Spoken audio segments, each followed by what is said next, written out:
Hello hi, నా పేరు Ajay Kumar. So ఈ వీడియోలో మనం క్వాడ్రాటిక్ ఈక్వేషన్ గురించి తెలుసుకుందాం. Quadratic equations. ఈ క్వాడ్రాటిక్ ఈక్వేషన్స్ మనకి 10th క్లాస్లో ఒక ఫుల్ చాప్టరే ఉంది, 4th చాప్టరు. సో దీనికి ఇంట్రడక్షన్ కింద 9th క్లాస్లో ఉంటుంది, బట్ దీని మీద ఒక ఫుల్ చాప్టర్ 10th క్లాస్లో ఉంటుంది. ఫస్ట్ అసలు క్వాడ్రాటిక్ ఈక్వేషన్ అంటే ఏంటో తెలుసుకుందాం. సో మనకి ఇది తెలియాలంటే ముందు ఏదో సినిమాలో అన్నట్టు దేవరా గురించి తెలియాలంటాం కదా, ఇక్కడ ఆ సీన్ వాడుకుంటాను నేను.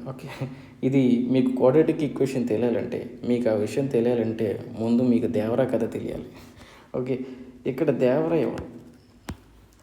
దేవరా గురించి తెలిస్తే వాళ్ళ అబ్బాయి వరా గురించి తెలుస్తుంది. ఈ వరా ఎవడు? వరా గురించి తెలిస్తే వాళ్ళ అబ్బాయి రా గురించి తెలుస్తుంది. ఫస్ట్ అసలు దేవరా ఎవరో తెలుసుకుందాం. దేవరా ఎవరంటే ఆల్జీబ్రాయిక్ ఈక్వేషన్, ఆల్జీబ్రాయిక్ ఎక్స్ప్రెషన్. దీని నుంచి ఆల్జీబ్రాయిక్ ఈక్వేషన్ గురించి తెలుసుకుంటాం మనం. ఆమె ఇలా రాస్తుందని ఏమనుకోకుండా, అది ఈక్వేషన్స్, ఆల్జీబ్రాయిక్ ఈక్వేషన్. సో ఇది తెలిస్తే, దేవరా గురించి తెలిస్తే మనకి వాళ్ళ అబ్బాయి వరా గురించి తెలుస్తుంది. వరా గురించి ఏంటంటే అది polynomial equation, polynomial equation. So ఈ పాలినామియల్ ఈక్వేషన్ గురించి తెలిస్తే వరా వాళ్ళ అబ్బాయి రా వాడి గురించి తెలుస్తుంది. అదేంటంటే క్వాడ్రాటిక్ ఈక్వేషన్. సో ముందు ఆల్జీబ్రాయిక్ ఈక్వేషన్స్ గురించి తెలుసుకోవాలి. ఆల్జీబ్రాయిక్ ఈక్వేషన్ అంటే దేవరా, వరా అంటే పాలినామియల్ ఈక్వేషన్, రా అంటే క్వాడ్రాటిక్ ఈక్వేషన్. సో ముందు క్వాడ్రాటిక్ ఈక్వేషన్ గురించి తెలియాలంటే మనం ఎక్కడ మొదలు పెట్టాలి? దేవరా దగ్గర మొదలు పెట్టాలి.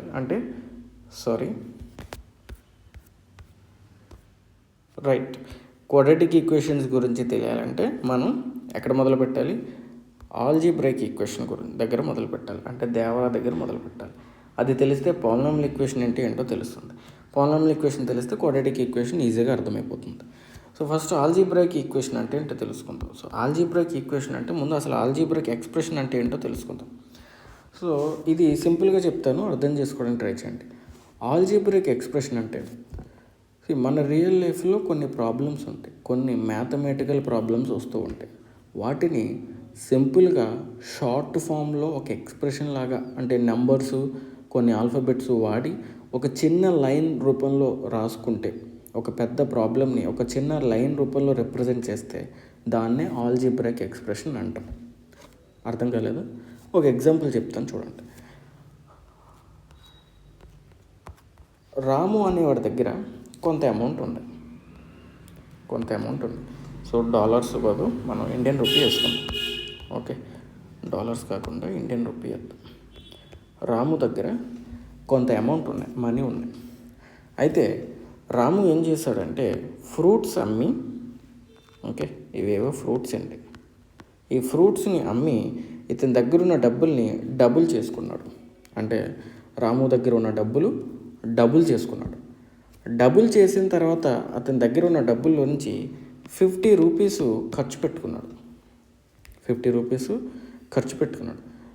రూపీస్ ఖర్చు పెట్టుకోగా రాము దగ్గర మిగిలిన డబ్బులు ఎంత అంటే 350 రూపీస్. రాము దగ్గర మిగిలిన డబ్బులు 350 రూపీస్. సో ఇది అయితే అసలు రాము దగ్గర ఎంత డబ్బులు ఉన్నాయి? స్టార్టింగ్లో ఇనీషియల్గా రాము దగ్గర ఎంత డబ్బులు ఉన్నాయి? ఇది క్వశ్చన్. ఇది రియల్ లైఫ్లో ఉన్న ఒక ప్రాబ్లం. సో దీన్ని ఒక సింపుల్ షార్ట్ మ్యాథమెటికల్ ఎక్స్ప్రెషన్ లాగా రాస్తాను చూడండి. అసలు రాము దగ్గర మనకి అన్నౌన్ ఏంటి? ఇందులో మనం కనుక్కోవాల్సింది ఏంటి? మనకి తెలియంది ఏంటి? అన్నౌన్ ఏంటంటే రాము దగ్గర ఉన్న అమౌంట్, అది ఎంతో మనకి తెలియదు. సో ఈ అన్నౌన్ని మనం ఎక్స్ అనుకుందాము. ఎక్స్ అనే ఎందుకు అనుకోవాలి? వై అనుకోవచ్చు కదా, అనుకోండి, పర్లేదు. అంటే సో దీన్నే మనం వేరియబుల్ అంటాం. అన్నౌన్ని రిప్రజెంట్ చేయడానికి మనం ఒక ఆల్ఫాబెట్ని వాడుకుంటాం. అన్నౌన్ని రిప్రజెంట్ చేయడానికి ఒక ఆల్ఫాబెట్ని వాడతాం. ఆ ఆల్ఫాబెట్ని వేరియబుల్ అంటాం. ఈ వేరియబుల్ ఏదైనా అవ్వచ్చు, ఎక్స్ తీసుకోవచ్చు, వై తీసుకోవచ్చు. అంటే జనరల్గా ఇవి తీసుకుంటాం మనం, యూ అంటాం, కొన్నిసార్లు టీ వాడతారు, కొన్నిసార్లు ఎస్ వాడతారు. ఓకే, ఏదైనా వాడుకోవచ్చు, రైట్. సో ఇప్పుడు అన్నౌన్ని జనరల్గా మనం ఎక్కువగా వాడేదైతే యూ, అది ఎక్స్ని ఎక్కువగా వాడుకుంటాం. ఓకే, సో ఇనీషియల్గా రాము దగ్గర ఉన్న అమౌంట్ని అన్నౌన్ కాబట్టి దాన్ని ఎక్స్ అనుకున్నాం. ఫ్రూట్స్ అమ్మిన తర్వాత రాము తన దగ్గర ఉన్న అమౌంట్ని ఏం చేశాడు, డబుల్ చేశాడు. తన దగ్గర ఉన్న అమౌంట్ని డబుల్ చేశాడు. అంటే ఈ ఎక్స్ని మల్టిప్లై విత్ 2, అంటే 2కి ఎక్స్కి మధ్య ఏముంది, మల్టిప్లికేషన్ ఉంది. ఓకేనా, ఇక్కడ ఏముంది, మల్టిప్లికేషన్ ఉంది. డబుల్ చేసిన తర్వాత అందులో నుంచి 50 రూపీస్ ఖర్చు పెట్టుకున్నాడు. ఈ స్పెండ్ 50 రూపీస్, మిగిలింది ఎంత, 350 రూపీస్. ఓకేనా, సో ఇప్పుడు నేను ఇందాక చెప్పిన ఒక పెద్ద ప్రాబ్లమ్ని, అంటే అది థియరిటికల్గా రాసుకుంటూ ఉంటే ఒక అర పేజీ వస్తుంది చాలా, అంటే 2-3 లైన్స్ వస్తుంది, అవునా. సో దీన్ని ఒక చిన్న షార్ట్ ఫార్మాట్లో రాసేసుకున్నాను కదా. ఇక్కడ నేను వాడింది ఏంటి, కొన్ని నెంబర్స్ వాడుకున్నాను. ఓకేనా, కొన్ని నెంబర్స్ వాడాను, అలాగే ఒక ఆల్ఫాబెట్స్ వాడాను. అలాగే ఇక్కడ మ్యాథమెటికల్ ఆపరేషన్స్, ఇంటూ ఉంది, ఇక్కడ ఇంటూ, ఇక్కడ మైనస్, ఇలాంటివి కొన్నిసార్లు ప్లస్ని కూడా వాడతాం, కొన్నిసార్లు డివైడెడ్ బై కూడా వాడుకుంటాం. ఓకేనా, సో ఇలాగా అంటే ఒక రియల్ లైఫ్ ప్రాబ్లమ్ని కొన్ని వేరియబుల్స్, ఇలా ఈ అన్నౌన్ని రిప్రజెంట్ చేసే ఆల్ఫాబెట్ని ఏమన్నాం, వేరియబుల్ అన్నాం కదా. ఈ వేరియబుల్స్ని, అలాగే వీటిని ఏమంటామంటే కాన్స్టాంట్స్ అంటాం. ఏమంటామా, కాన్స్టాంట్స్. ఈ వేరియబుల్స్ని, కాన్స్టాంట్స్ని, అలాగే 4 ఫండమెంటల్ అర్థమెటిక్ ఆపరేషన్స్, అంటే plus, minus, into, divided by, వీటిని వాడుతూ ఒక ఈక్వేషన్ కింద రాసుకుంటే, అంటే ఒక ఎక్స్ప్రెషన్ లాగా రాసుకుంటే, సో దీన్నే ఆల్జీబ్రాయిక్ ఎక్స్ప్రెషన్ అంటాం. అర్థమైందా. సో ఇది ఒక ఆల్జీబ్రాయిక్ ఎక్స్ప్రెషన్ అంట. అంటే ఒక ఆల్జీబ్రాయిక్ ఎక్స్ప్రెషన్లో ఏమేమి ఉంటాయి, వేరియబుల్ ఉంటుంది, కాన్స్టెంట్ ఉంటుంది, వాటిని మధ్య, అంటే వాటిని కనెక్ట్ చేసుకుంటూ మల్టిప్లికేషను, డివిజను, ఎడిషను, సబ్స్ట్రాక్షను ఇవి ఉంటాయి. ఓకేనా, సో ఇది ఆల్జీబ్రాయిక్ ఎక్స్ప్రెషన్. ఓకే, మరి ఆల్జీబ్రాయిక్ ఈక్వేషన్ అంటే ఏంటి, ఆల్జీబ్రాయిక్ ఈక్వేషన్ అంటే ఏంటి. సో ఎక్స్ప్రెషన్కి ఈక్వేషన్కి తేడా ఏంటి, ఏమి లేదండి, చాలా ఈజీ. ఎక్స్ప్రెషన్ అంటే ఈజ్ ఈక్వల్ టు తర్వాత, ఓకే, ఇన్ జనరల్గా ఇలా రాసుకున్న దాన్ని ఎక్స్ప్రెషన్ అనుకుంటే, సో దీన్ని 2x - 50 = 350 కదా. ఈ ప్లస్ 350ని ఇటువైపుకి తీసుకొచ్చాయి, అంటే ఆర్హెచ్ఎస్ సైడ్ ఉన్నదాన్ని ఎల్హెచ్ఎస్ సైడ్కి తీసుకొచ్చేస్తాను. ఒకసారి ఏమవుతుంది, అది -50. ఈ 350ని ఇటు తీసుకొస్తే ఇది -350 అవుతుంది. ఈజ్ ఈక్వల్ టు అటువైపు ఏం మిగులుతుంది, 0 మిగులుతుంది. ఇక్కడ 2x -50 - 350 ఎంత అవుతుంది, -400 అవుతుంది. Is equal to 0. అంటే పైన ఉన్న ఈక్వేషన్ని నేను ఎలా రాసుకున్నాను, ఈజ్ ఈక్వల్ టు 0 వచ్చేలా రాసుకున్నాను. పైన ఉన్న ఈక్వేషన్ని ఎల్హెచ్ సైడ్ మొత్తం రాసుకొని ఆర్హెచ్హెచ్ సైడ్ ఈజ్ ఈక్వల్ టు పెట్టి 0 వచ్చేలాగా రాసుకున్నాను. దీన్నే ఈక్వేషన్ అంట. ఓకేనా, అంటే ఒక ఆల్జీబ్రాయిక్ ఎక్స్ప్రెషన్ని ఈజ్ ఈక్వల్ టు 0 వచ్చేలాగా మనం రాసుకుంటే దాన్నే ఆల్జీబ్రాయిక్ ఈక్వేషన్ అంటాం. ఓకేనా, ఆల్జీబ్రాయిక్ ఈక్వేషన్ అంటాం. సో ఇలాంటి ఆల్జీబ్రాయిక్ ఈక్వేషన్స్ చాలా ఉంటాయి. ఓకే, మనం ఏదైనా సరే algebraic equation 2x² + 3x + 5 = 0, 4x³ - 3x² + 2x - 15 = 0. So ఇలాంటివన్నీ ఆల్జీబ్రాయిక్ ఈక్వేషన్స్ కింద మనం చెప్పుకోవచ్చు. అయితే మరి పాలినామియల్ ఈక్వేషన్ అంటే ఏంటి అంటే, ఇప్పుడు మనం దేవరా గురించి చూసాం, ఇప్పుడు వరా గురించి చూద్దాం. ఓకే, పాలినామియల్ ఈక్వేషన్ అంటే ఏంటి. ఇది తెలియాలంటే మీరు ఇక్కడ వేరియబుల్ గురించి కొంచెం అర్థం చేసుకోవాలి. ఏం అర్థం చేసుకోవాలి, ఈక్వేషన్స్లో, ఆల్జీబ్రాయిక్ ఈక్వేషన్స్లో వేరియబుల్స్ గురించి కొంచెం అర్థం చేసుకోవాలి. ఓకే, నేను ఈ ఆల్జీబ్రాయిక్ ఈక్వేషన్ తీసుకుంటాను. 2x² + 3x + 5, 2x² + 3x + 5 = 0 అనే ఒక ఆల్జీబ్రాయిక్ ఈక్వేషన్ తీసుకున్నాను. ఓకే, ఈ ఆల్జీబ్రాయిక్ ఈక్వేషన్లో ఎన్ని వేరియబుల్స్ ఉన్నాయి చెప్పండి, ఆన్సర్ చేయండి. మీలో మీరు ఆన్సర్ చేసుకోండి. ఈ ఆల్జీబ్రాయిక్ ఈక్వేషన్లో ఎన్ని వేరియబుల్స్ ఉన్నాయి?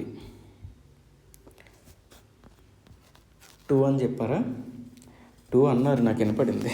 సో ఈ ఆల్జీబ్రాయిక్ ఈక్వేషన్లో ఎన్ని వేరియబుల్స్ ఉన్నాయంటే, రైట్, ఎన్ని వేరియబుల్స్ ఉన్నాయో చెప్పండి. ఎన్ని వేరియబుల్స్ ఉన్నాయి? 2 వేరియబుల్స్ ఉన్నాయని చెప్పారా? సో అది wrong.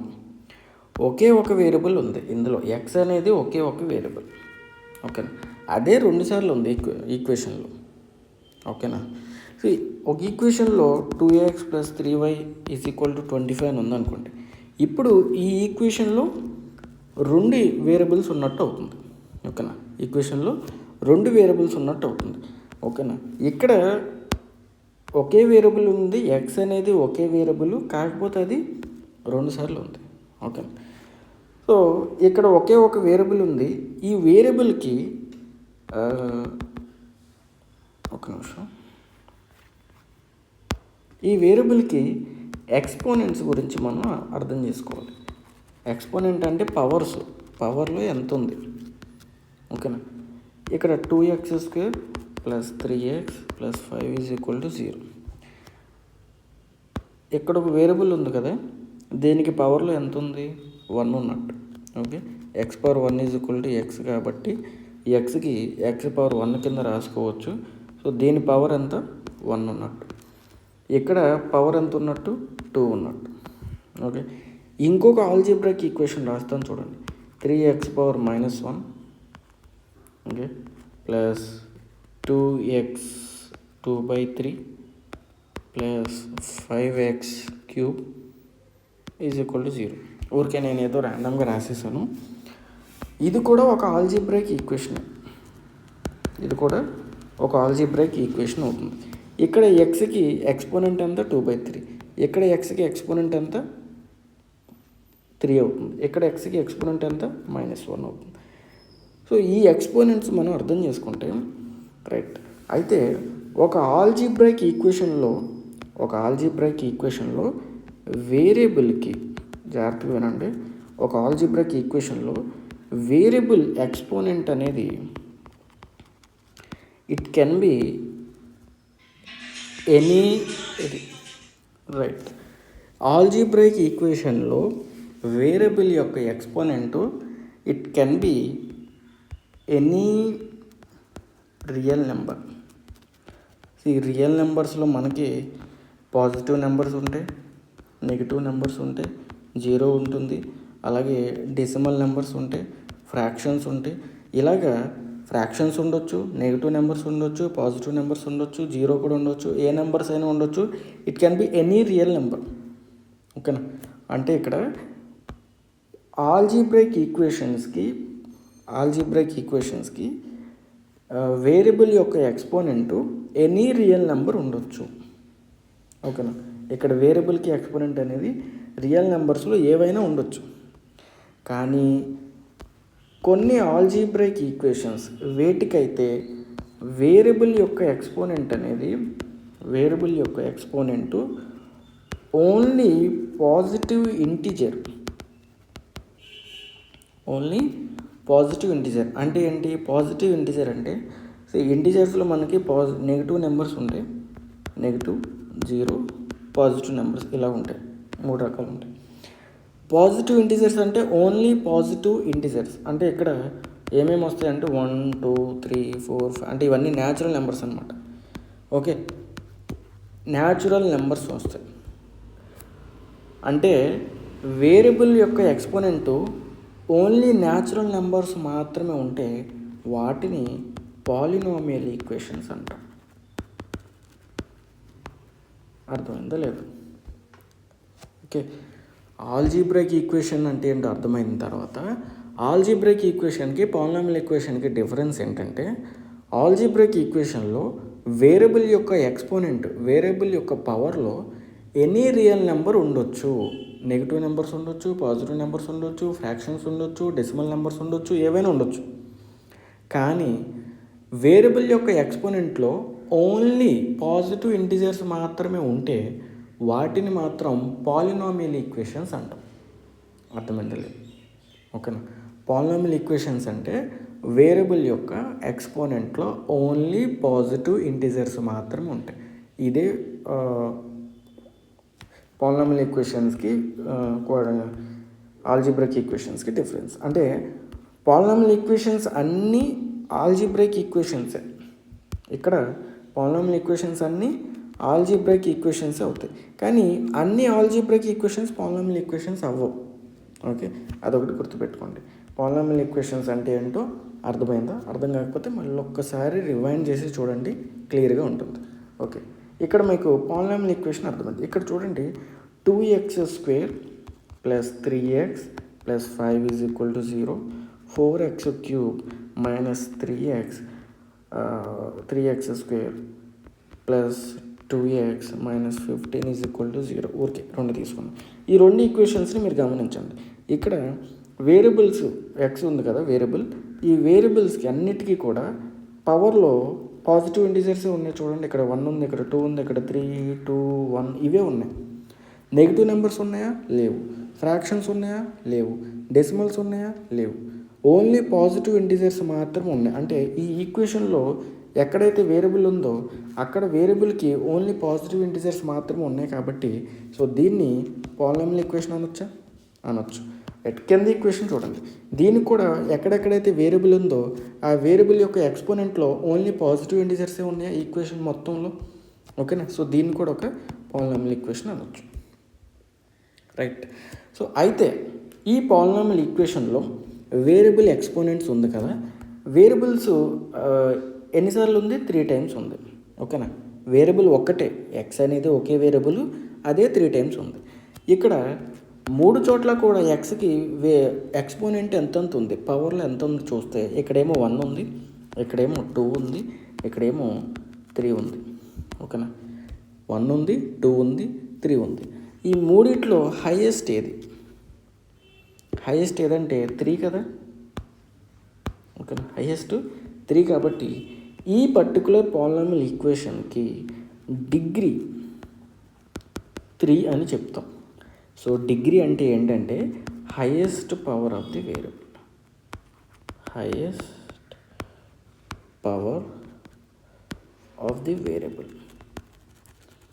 Highest power of the వేరియబుల్ని డిగ్రీ అని చెప్తాం. అది ఈ పర్టికులర్ పాలినామియల్ ఈక్వేషన్కి డిగ్రీ ఎంత? Highest power of the variable ఎంత? 3 కాబట్టి ఈ ఈక్వేషన్కి డిగ్రీ 3 అవుతుంది. ఇప్పుడు మరి 2x² + 3x + 5 అనే ఈక్వేషన్ ఉంది కదా, దీనికి డిగ్రీ ఎంతో చెప్పండి. చెప్పాలి, ట్రై చేయండి.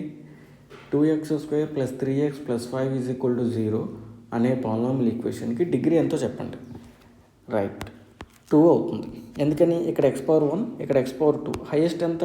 2. ఇక్కడ 1 ఉంది, ఇక్కడ 2 ఉంది. హైయెస్ట్ 2 కాబట్టి డిగ్రీ 2 అవుతుంది. సో డిగ్రీ 2 అవుతుంది. ఓకేనా? రైట్. సో ఇప్పుడు పాలినామియల్ ఈక్వేషన్స్లో ఈ ఆల్జీబ్రాయిక్ ఈక్వేషన్స్ గురించి నేర్చుకున్నాం. ఓకేనా?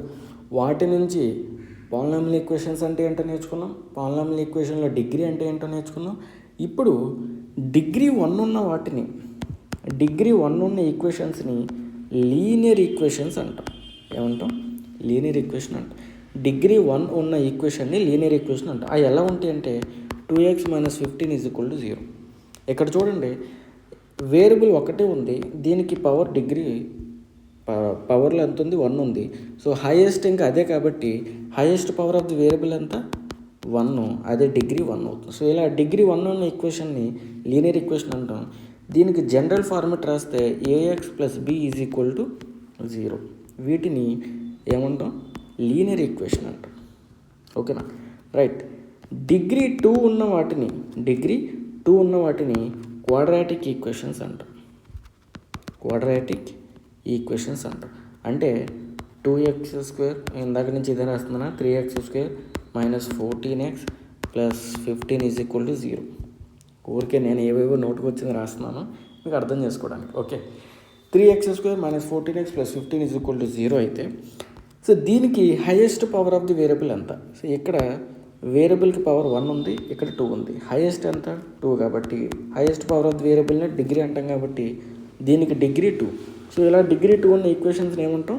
క్వాడ్రాటిక్ ఈక్వేషన్స్ అని అంటాం. సో దీనికి జనరల్ ఫార్మేట్ రాస్తే ax² plus bx plus c is equal to 0. ఓకేనా. సో డిగ్రీ 3 ఉన్న వాటిని క్యూబిక్ ఈక్వేషన్స్ అంటాం. ఓకే. సో దానికి general equation ax cube plus bx square plus cx plus d is equal to 0. Okay. So ఇప్పుడు మీకు quadratic equations అంటే ఏంటో ఒక క్లారిటీ వచ్చిందని నేను అనుకుంటున్నాను. ఓకే. కొంచెం ఏమన్నా డౌట్ ఉంటే వీడియోని ఒకసారి మళ్ళీ రివైండ్ చేసి చూడండి, క్లియర్గా ఉంటుంది. మనం ఆల్జీబ్రైక్ ఈక్వేషన్ దగ్గర స్టార్ట్ చేసాం. ఆల్జీబ్రైక్ ఎక్స్ప్రెషన్ అంటే ఏంటో తెలుసుకున్నాం. అంటే రియల్ లైఫ్లో మనకు ఉండే ప్రాబ్లమ్ని సింపుల్గా ఒక ఆల్ఫాబెట్స్, కొన్ని నెంబర్స్, ప్లస్లు మైనస్ ఇంటూ డివిజన్ ఇలాంటివి వాడి ఒక సింపుల్ లైన్లో రాసుకుంటే దాన్నే ఆల్జీబ్రైక్ ఎక్స్ప్రెషన్ అని అంటామని చెప్పుకున్నాం. దాని నుంచి ఆల్జీబ్రైక్ ఈక్వేషన్ అంటే ఏంటో తెలుసుకున్నాం.